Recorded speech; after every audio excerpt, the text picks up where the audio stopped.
Siapapun yang menjadi lawan main atau bahkan sekedar teman duet, apalagi dia adalah seorang pria, pastinya akan selalu digosipkan dengan Prilly Latuconsina. Maklum saja setelah pengakuannya yang ternyata pernah berpacaran dengan Aliando, hingga kini belum ada lagi sosok pria yang mengisi hari-harinya. Bahkan para penggemarnya pun kerap menjodoh-jodohkannya dengan beberapa teman selebriti Prilly. Ada yang setuju, namun juga tidak sedikit yang mengatakan bahwa sosok Aliando belum bisa tergantikan di hidup perempuan 20 tahun tersebut. Nama Maxim Bautier pun disebut-sebut menjadi pengganti Aliando yang pas untuk seorang Prilly. Bahkan keduanya pun dipasangkan sebagai kekasih di sinetron Bawang Merah, Bawang Putih yang sebentar lagi akan tayang di Trans TV. Kemanjaan yang terlihat dari diri Prilly serta lesung pipi dari senyuman Maxim membuat para penggemar keduanya tidak sabar melihat akting mereka. Sama halnya ketika tim Insert berkesempatan datang ke lokasi syuting Bawang Merah, Bawang Putih. Itu helikopter pengalaman pertama aku. So I was excited, tapi at the same time I was tired. Jadi kan kita callingan jam 6 pagi tadi. Jam 6 pagi aku harus di Halim, dan dari Halim aku terbang langsung ke lokasi kita sekarang di sini. Kesel? Oh, kesel banget. Kesel ngeliat instastory kamu naik helikopter sedangkan aku naik ojek. Nanti aku mintain sama kantor, oh boleh dong kita kayak ada kencan pertama gitu, nanti di episode 10 aku naikin helikopter gitu. Gila. Tapi emang peran Reza di sini peran idola cewek-cewek banget sih. Aku yakin banget kalau ini tayang pasti cewek-cewek bakal baper sama dia gitu. Kayak cowok kayak naik helikopter kemana-mana tapi setia gitu. Dari dulu cuma sukanya sama aku. Pengaku sudah lama mengenal satu sama lain, chemistry keduanya pun memang tidak bisa diragukan lagi. Bahkan baik Prilly maupun Maxim sudah tidak sungkan ketika harus beradegan romantis. Seperti ketika Prilly harus digendong Maxim, dengan sedikit menggoda, Maxim pun menyebutkan Prilly adalah perempuan yang ringan untuk digendong. Tadi sempat adegan gendong. Berat gak saya, Pak? Setelah dia cuma 40 kilo, jadi masa kata dia aku seberat koper dia? Kayak 2 koper. Kayak minions banget koper doang. Oh tadi iya. Kita tadi sempet kayak 5 kali take. 5 kali take untuk benar-benar kayak ngedapetin chemistry-nya. Dan juga gendongnya hampir 10 kali. Makanya 40 kilo 10 kali itu jadinya lumayan loh. Ya lebih ke dia sih kan, iya yang digendongin. Enak kan digendongin sama Reza? Muternya cepet banget, pusing, palaku pusing beneran. Bahkan adegannya si Reza tuh ngegendong Putih terus diputer-puterin, terus Putihnya pura-pura pingsan. Aku mau pingsan beneran, gila nih kenceng banget sih muternya. Kayak aku ngerasa kayak boneka gitu yang langsung diputer-puter. Ya aku gendong, ringan juga ya. Ya bagus lah, berarti aku kurus. Iya. Adegan demi adegan dalam skenario ternyata selalu didiskusikan oleh Prilly dan Maxim. Bahkan keduanya pun mengaku tidak sulit untuk membangun sebuah adegan romantis. Mereka menginginkan penonton di rumah bisa melihat bahwa akting mereka seperti kisah yang nyata. Nah, kalau chemistry sih Maxim udah jago gitu kan, filmnya udah banyak, udah sering membangun chemistry dengan cewek-cewek banyak gitu. Jadi ya gampang lah bangun chemistry-nya. Dan dia juga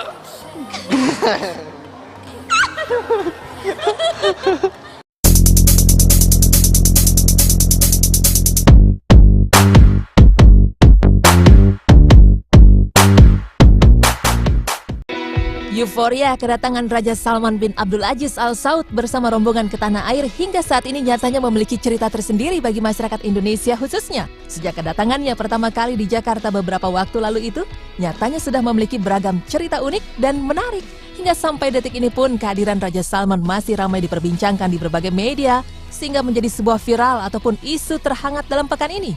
Terlebih para netizen pun tak henti-hentinya berkomentar bahwa kedatangan kepala negara Arab Saudi tersebut dinilai dapat membawa kesan yang baik setelah menikmati hari-harinya di negeri ini. Dan berikut Insert telah merangkum beberapa hal unik dan lucu saat kedatangan Raja Salman ke Indonesia.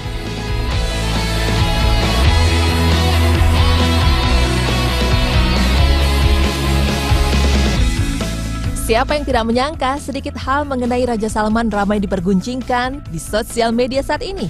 Belum lama ini seorang pramugari asal Inggris berpenampilan mengenakan busana khas adat Bali mulai dari kemben, kain, selendang, dan mahkota berwarna kemasan. Dikira oleh pengunjung atau wisatawan yang hadir ke salah satu tempat wisata di Bali merupakan putri Raja Salman yang tengah menggunakan busana adat Bali tersebut. Memiliki paras wajah cantik Arab, pramugari tersebut sontak saja menjadi perhatian pengunjung yang hadir saat itu. Dan tak segan para pengunjung pun mengabadikan momen bersamanya itu.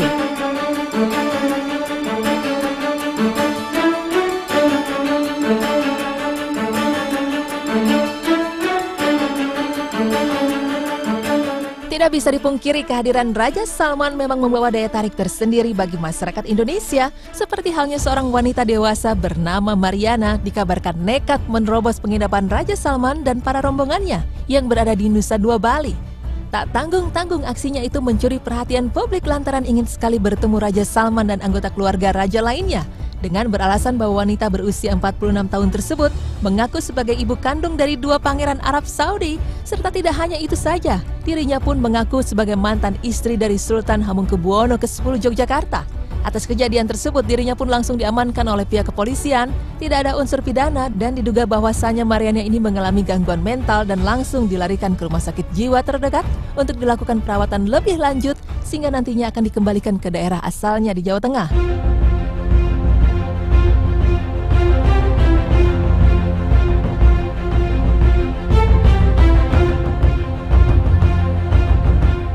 Bukan hanya Mariana saja yang melakukan tindakan nekat untuk menerobos masuk penginapan Raja Salman di Nusa Dua Bali, seorang wanita bernama Dewi Palapa Eka juga melakukan hal serupa. Dirinya berargumen bahwa mengaku maksud kedatangannya tersebut hendak memberikan hadiah kepada Raja Salman. Kejadian tersebut di saat iring-iringan Raja Salman ingin memasuki penginapan. Sontak saja wanita asal Bali tersebut dengan mengendarai sepeda motornya melaju dengan cepat agar bisa masuk bersama iring-iringan kendaraan.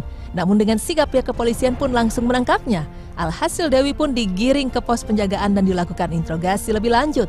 Dan polisi berhasil mendapati tas yang dibawa olehnya berisi sebuah laptop dan 500 lembar kertas berisi puisi yang tadinya ingin diberikan secara langsung untuk Raja Salman tersebut. Kisah menarik dan lucu pun sempat mewarnai kedatangan Raja Salman di Indonesia. Salah satunya kembali dengan kenekatan seorang pria berdarah Sumatera Selatan bernama Presley Simon Situmeang yang hendak pergi ke Bali dengan meminjam uang seorang rentenir demi bertemu dengan putri Arab yakni Putri Dina di hotel tempat Raja Salman menginap. Singkat saja, pria berdomisili di Bekasi tersebut langsung diamankan oleh pihak kepolisian setibanya di Bali. Menurut keterangan kepolisian, dirinya mengaku sudah mengenal Putri Dina sejak tahun 2013 saat dirinya berkenalan dengan sang putri di kawasan Ancol, Jakarta. Hingga saat ini, Presley tengah menjalani tes kejiwaan untuk mengetahui mentalnya bermasalah atau tidak. Namun jika tidak ada unsur pidana, dirinya pun segera dibebaskan.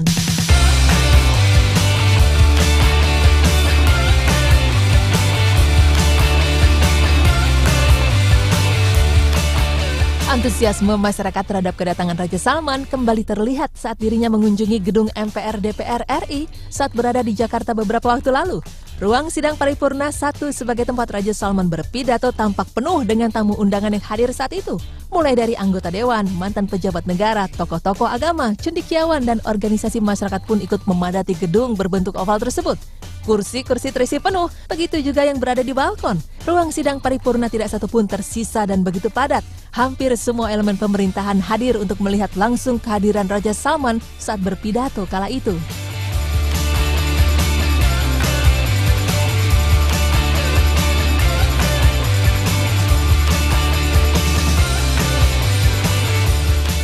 Tidak hanya berlibur saja yang menjadi tujuan Raja Salman ke tanah air. Saat masih berada di Jakarta, Raja pun berkesempatan berkunjung ke Masjid Istiqlal untuk beribadah sejenak di salah satu masjid terbesar di Indonesia tersebut. Dan di sana pula Raja Salman menulis pesan dan kesan dalam sebuah kertas dengan latar foto Masjid Istiqlal. Tulisan tersebut dibalut dalam gaya hati Wani Jali yang berkembang di akhir abad 15 di masyarakat Turki Utsmania yang berisikan kebahagiaan raja dapat beribadah di Masjid Istiqlal. Dan pada akhirnya tulisan tersebut pun menjadi pusat perhatian masyarakat yang hendak beribadah ke masjid serta menjadi viral di sosial media saat ini.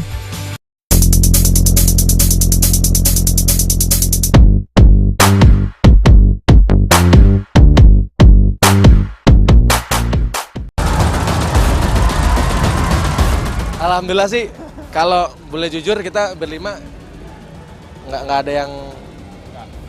ada yang seperti itu ya.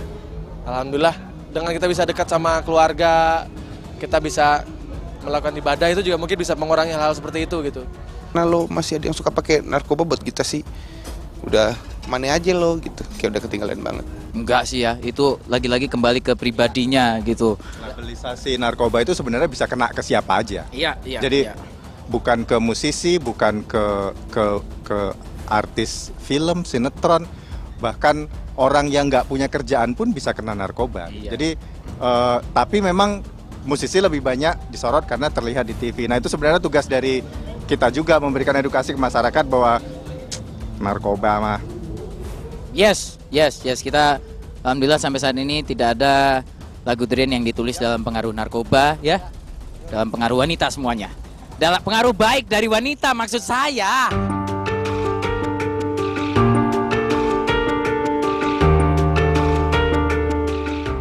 Meskipun sering sekali pemberitaan bahwa musisi dekat dunia narkoba, mereka mengaku semuanya kembali kepada pergaulan dan terutama niat.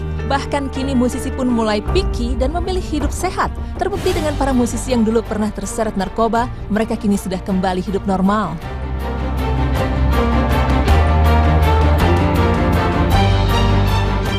Sebenarnya ya tergantung niat kita juga sih. Kalau kita walaupun di lingkungan orang-orang seperti itu, kalau kita emang sudah niat nggak mau narkoba pasti bisa gitu. Jadi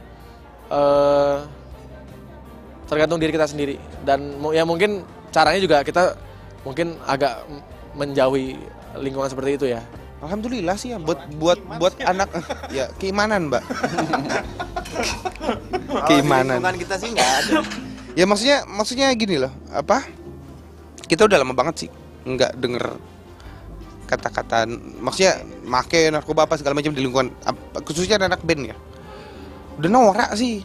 Jadi makanya kalau misalnya ada teman-teman yang masih narkoba itu norak sebenarnya. Kalau buat kita ya. Karena sekarang anak band ini berlomba-lomba untuk hidup sehat gitu. Yang banyak nih anak band yang tadi yang rokok aja sekarang udah pada nggak ngerokok. Apalagi drugs gitu. Jadi luar biasa. Banyak teman-teman kita yang dulunya kurus sekarang udah pada gemuk-gemuk. Teman-teman, supaya jauh narkoba ya bikin karya aja. Banyak hal di dunia ini yang tidak kita ketahui, pengetahuan-pengetahuan luar biasa dari ilmu pengetahuan alam ya. Udah pernah baca RPUL atau RPAL belum? Belum pernah dengar?